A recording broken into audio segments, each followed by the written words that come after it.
So today we are going to be doing the volcano chemical reaction.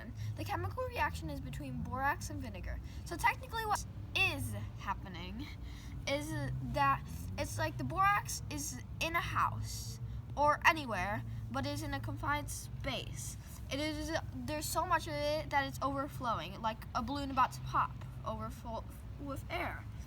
And then it's like the vinegar comes in, knocks on the door, and lets it out.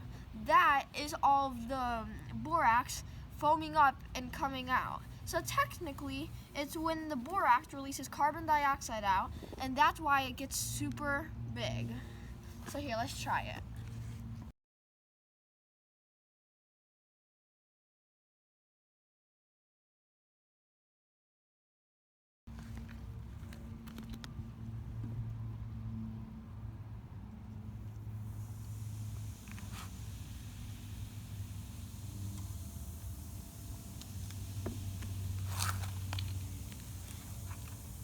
Okay, so what we saw was all the borax coming out, and now it's bubbling. What's left over is technically water, or the water and the vinegar.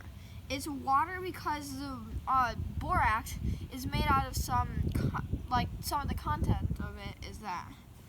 Here, we can try it again. Watch more closely this time at how it reacts when it's let out.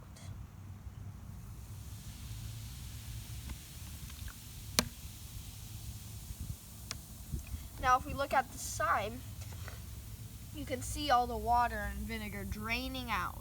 And there's much more vinegar than there was before. So that's the borax puffing up and all being let out. And that's the experiment. Thank you for watching.